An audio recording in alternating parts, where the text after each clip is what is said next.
Assalamualaikum warahmatullahi wabarakatuh. Selamat sore semuanya.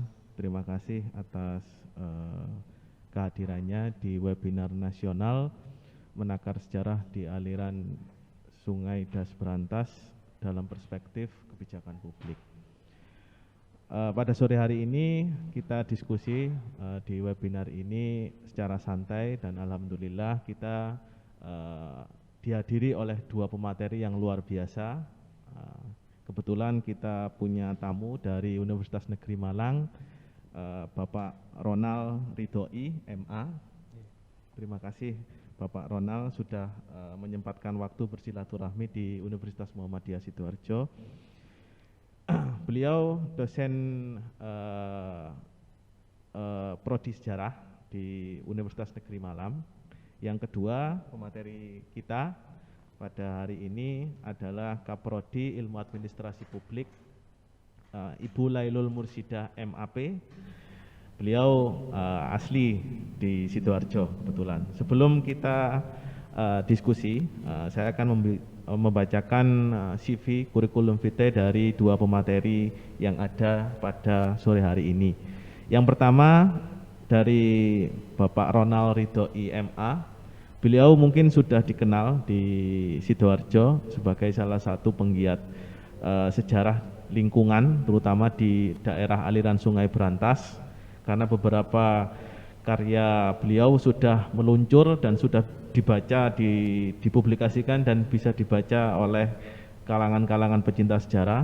Dan alhamdulillah hari ini kita juga dihadiri oleh mahasiswa dari UM, mahasiswa dari Universitas Negeri Malang, mahasiswa dari Universitas Muhammadiyah Mataram, yang alhamdulillah bisa silaturahim, bisa menimba ilmu bersama-sama. Ya, kalau kata hadis palsu, tidurnya orang berpuasa itu ibadah. Ya, alhamdulillah hari ini kita bisa menghadiri webinar.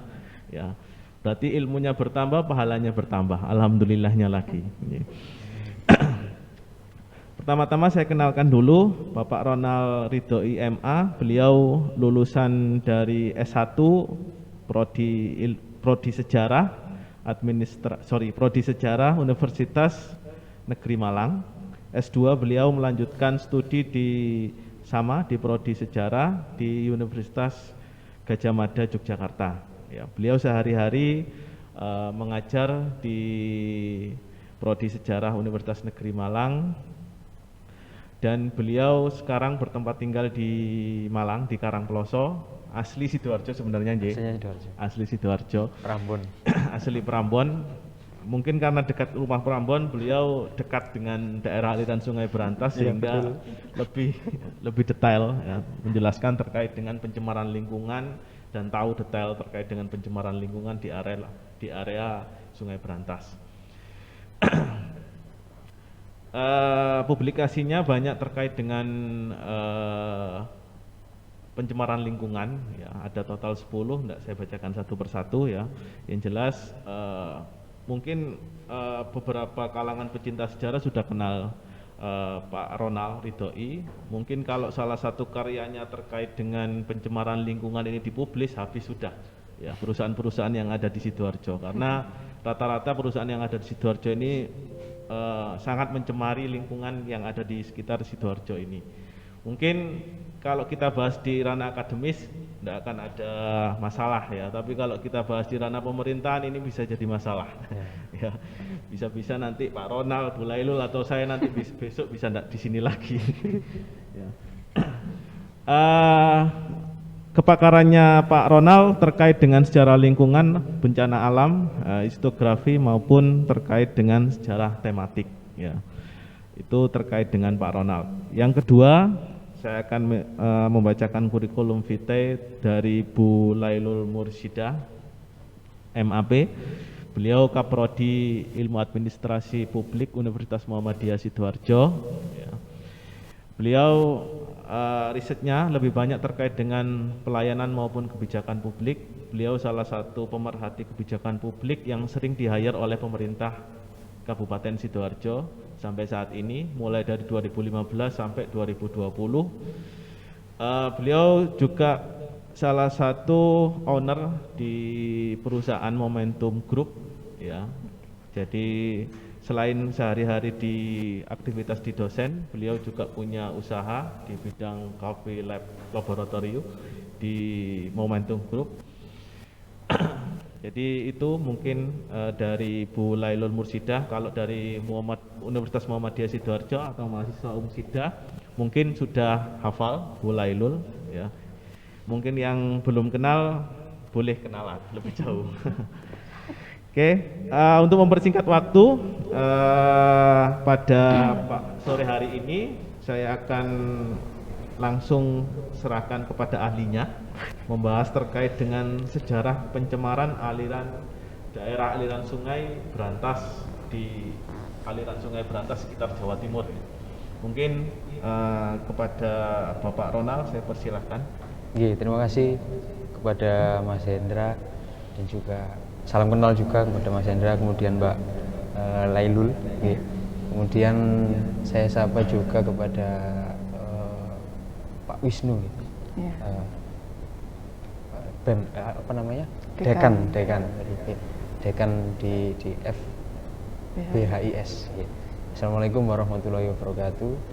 Selamat sore adik-adik. Saya sapa yang ada di Zoom dan juga yang ada pokoknya di rumah masing-masing.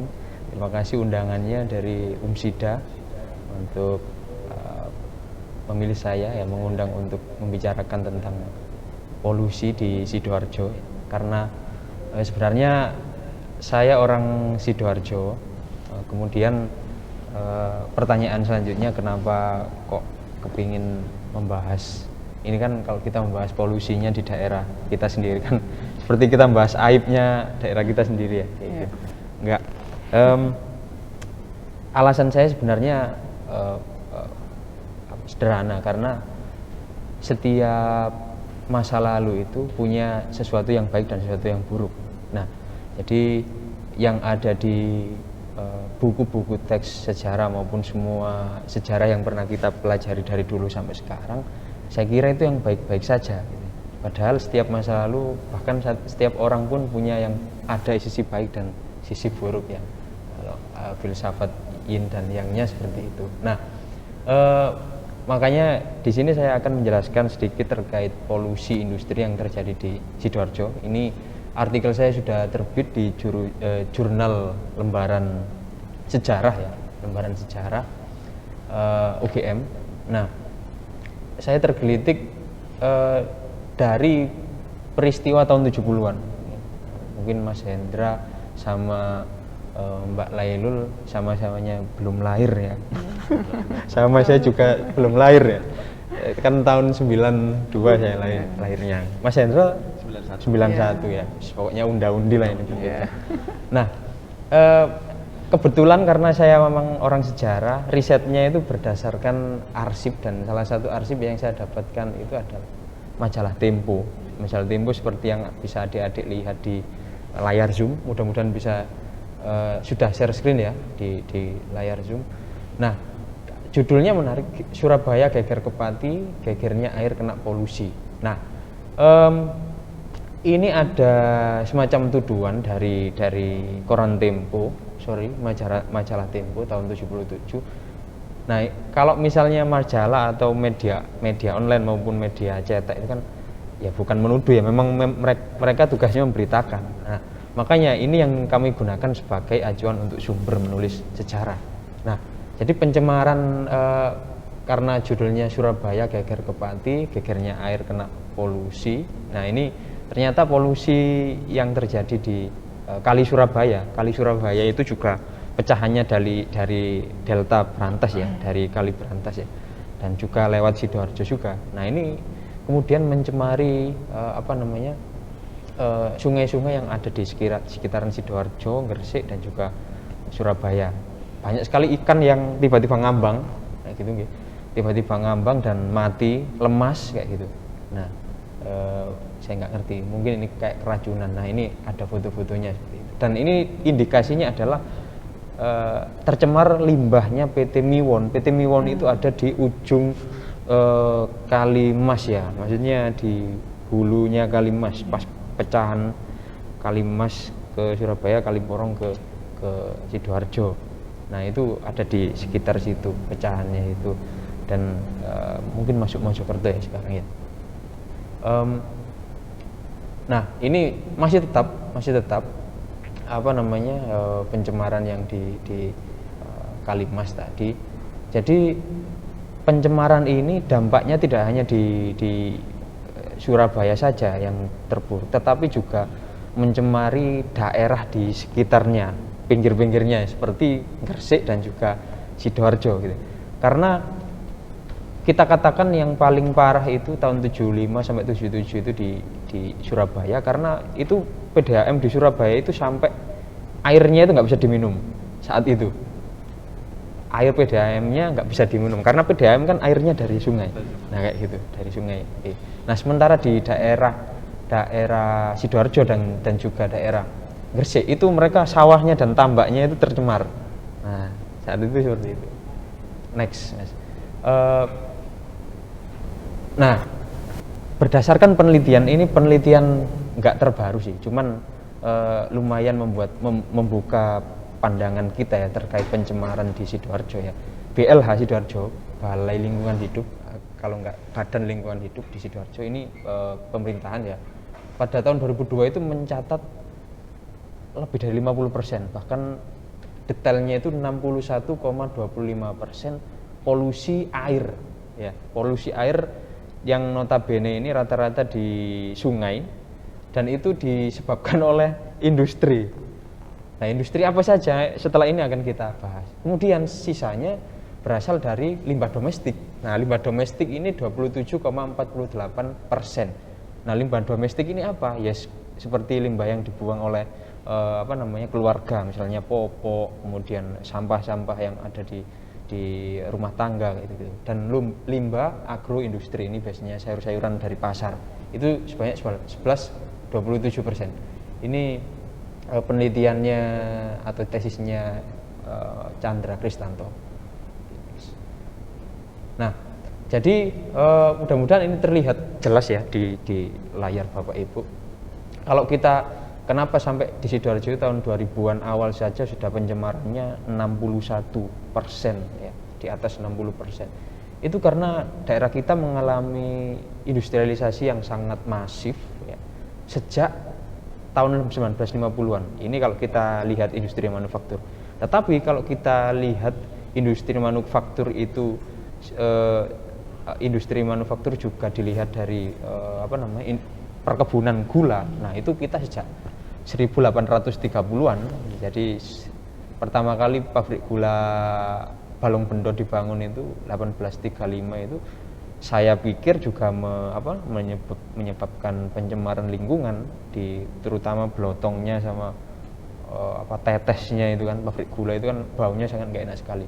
Nah, karena kenapa saat itu tidak dipermasalahkan? Karena mindsetnya orang-orang Jawa, khususnya Sidoarjo saat itu. Ya wis, mungkin ya kok ngene iki ambune pabrik gula. Jadi mereka nggak ada kesadaran terhadap ini mencemari sungai, ini mencemari bau, ini mencemari telinga kita, suara mesinnya. Tidak ada kepikiran seperti itu. Ya, mulai 1950-an itu di Jepang ada peristiwa di Teluk Minamata itu ya, peristiwa pencemaran lingkungan tahun 50-an. Nah, kemudian tahun 70-an mulai banyak gerakan lingkungan hidup, dan ditambah lagi tahun 70-an ini ada yang disebut manufaktur awal. Tahun 68 mulai Orde Baru pertama. Nah, tahun 70-an ini masih manufaktur awal, 50 sampai 70-an. Manufaktur awal ini bagaimana proyek-proyek industri secara skala besar, baik industri yang dari dalam negeri maupun penanaman modal dari asing. Nah, itu masuk ke Sidoarjo. Salah satunya itu pabrik Sasa kalau nggak salah. Sasa, kemudian dari India itu ada Baja itu pabrik di Taman itu ya. Pabrik baja di Taman. Kemudian banyak sekali sekarang kalau jenengan lihat di adik-adik dan bapak ibu semua lihat di seputaran jalan Gedangan, Buduran. Nah itu itu PMA semua rata-rata itu ya, penanaman modal asing.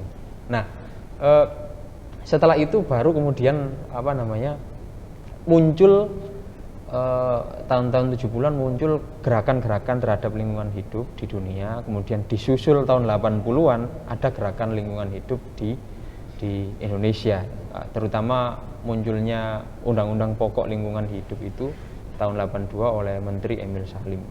Walaupun di Sidoarjo ini industrialisasinya masif seperti yang Bapak Ibu lihat dan juga adik-adik lihat di layar masing-masing, tetapi pemerintah itu ini loh ya, nggak lepas tangan ya, membiarkan industrialisasinya masif, kemudian mereka nggak ada tanggung jawab, enggak, mereka itu ngatur sebenarnya tahun 82 itu. Bahkan di tahun 78 itu ada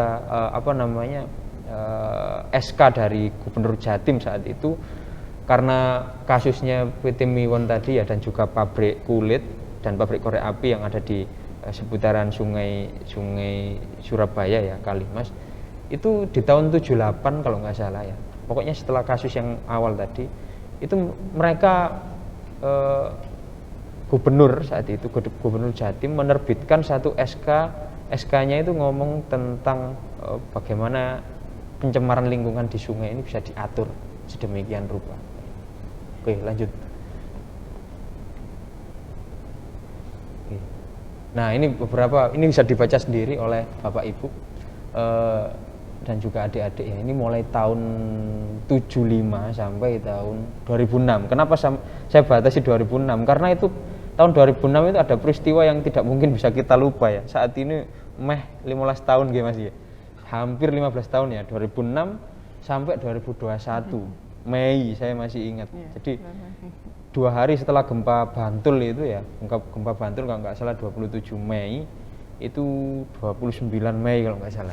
Nah itu yang ada di selatannya Sida saat ini ada lumpur lapindo ya, tahun 2006.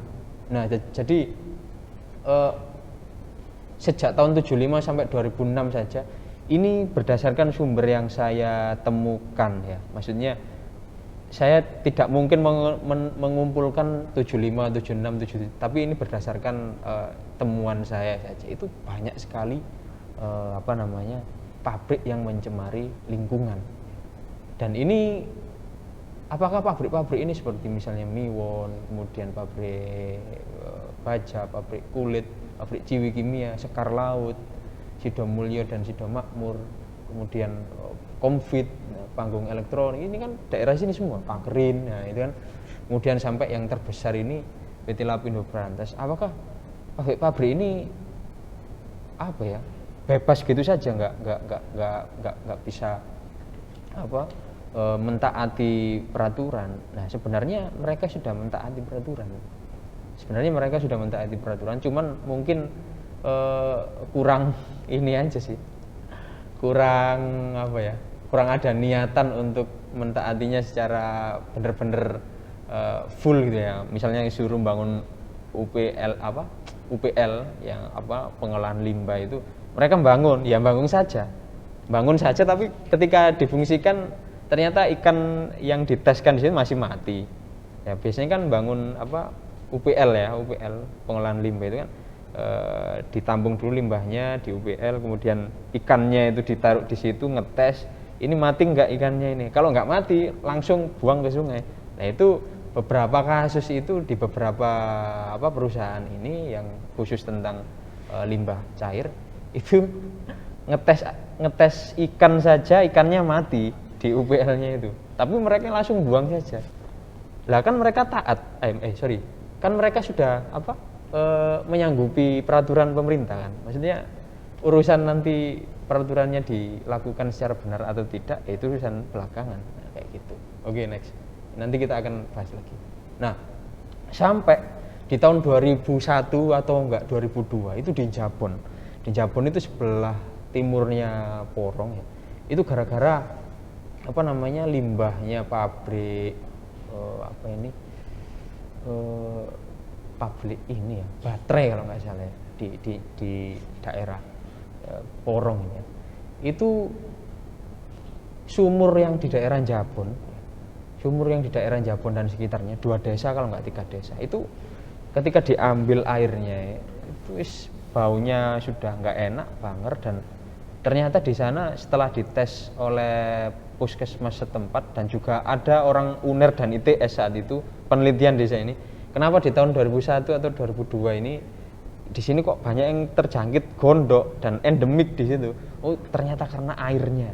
Sampai orang-orang UNER dan juga ITS yang jurusan-jurusan biologi kayak gitu-gitu ya, jurusan MIPA itu nyumbang air bersih saat itu. Nyumbang air bersih untuk mereka minum lah. Habis ini air sumurnya buat mandi saja. Oke, next. Ini saking ini 2000-an ya, tahun 2000-an awal gitu ya. Jadi kalau bisa kita lihat kritis lagi tren polusinya itu ya tidak jauh-jauh ya, dari sungai, kemudian udara ya, kemudian daratan, kemudian limbah domestik ini ya. Tidak jauh-jauh dari itu ya. Karena perusahaan-perusahaan yang ada di Sidoarjo itu tidak hanya membuang limbahnya itu di sungai. Misalnya PT Mas Pion ya, PT Mas Pion ya. PT Mas Pion itu saya nggak ngerti ya. Dia kan limbahnya B3, maksudnya limbah keras gitu ya. Itu buangnya ya nggak di sungai lah.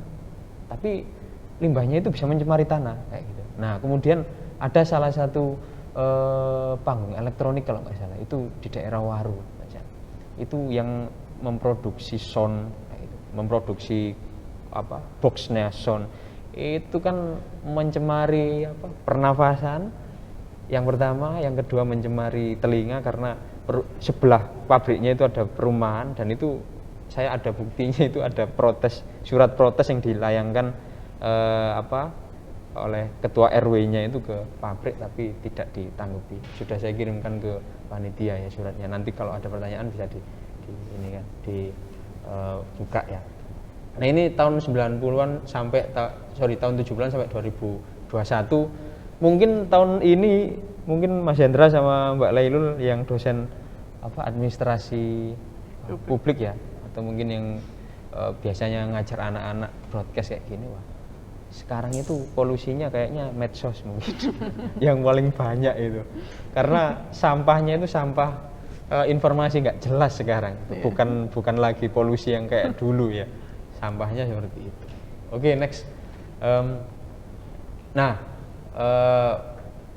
Salah satu kritikan saya juga terhadap lumpur Lapindo ya. Kenapa ada juga istilah lumpur Sidoarjo ya, atau LUSI ya, karena memang yang bersalah bukan Lapindo, karena yang ini adalah kejadian disaster atau bencana ya. Ini adalah bencana ya, nggak mungkin terjadi bencana kalau ngebornya pas gitu. Nah, ini salah satu kritikannya seperti itu. Jadi bagaimana selanjutnya? Mungkin beberapa kasus dari tahun 75 sampai 2000-an tadi yang sudah saya paparkan di tabel, mungkin sudah sebagian ada yang terselesaikan. Tapi ini kan belum. Ya, jadi sudah hampir 15 tahun ya. Sekarang April, bulan depan Mei, nah itu sudah 15 tahun. Nah, mudah-mudahan ya segera terselesaikan. Oke, next. Next. Nah, yang selanjutnya yaitu kontroversi polusi di Sidoarjo.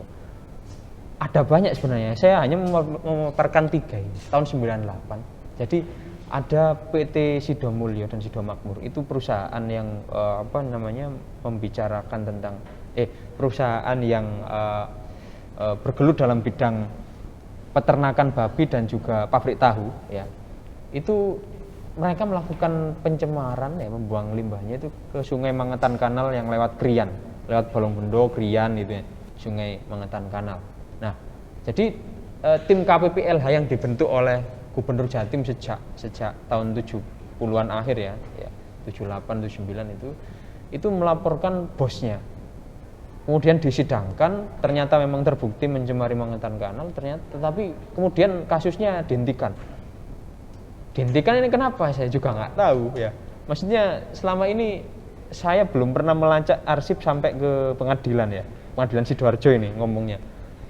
Selama ini saya hanya melacak arsip di koran-koran pemerintah, makanya saya nggak terlalu paham. Ini kontroversi pertama. Kontroversi kedua, pabrik kertas terbesar di Asia Tenggara ya, Ciwi Kimia yang ada di Bolongbendo, Sidoarjo. Jadi ini lucu. Tim KPPLH Jatim ya, ini ada perbedaan temuan bahwasanya PT Ciwi ini mencemari sungai dengan kadar pencemaran sedemikian rupa ya. Misalnya berapa kadar COD-nya dalam air berapa, kadar BOD-nya dalam air berapa, seperti risetnya orang biologi ya. Itu berbeda pemaparannya dari tim KPPLH sama perusahaan. Perusahaan ngomong, oh ini belum mencemari, kadar COD dan BOD-nya dalam air ini masih normal. Nah sementara KPPLH yang Komisi Penanggulangan Pencemaran Lingkungan Hidup di Jawa Timur itu ngomong, ini sudah jauh mencemari. Nah ini ada di koran-koran ya, koran-koran Kompas di tahun 93 itu ada semua beritanya. Nah tahun 2001 ini yang spektakuler itu kasus limbahnya PT Mas Pion 1 karena limbah PT Mas Pion 1 ini kan limbah padat ya, itu harus dikirim ke daerah Gresik atau mana gitu untuk menghancurkan limbahnya. Nah tetapi ada perbedaan pendapat lagi sampai ke Mahkamah Agung kalau nggak salah ya. Jadi tim ya dari Bapedal Jawa Timur dan juga Kementerian Lingkungan Hidup itu berbeda dengan polisi.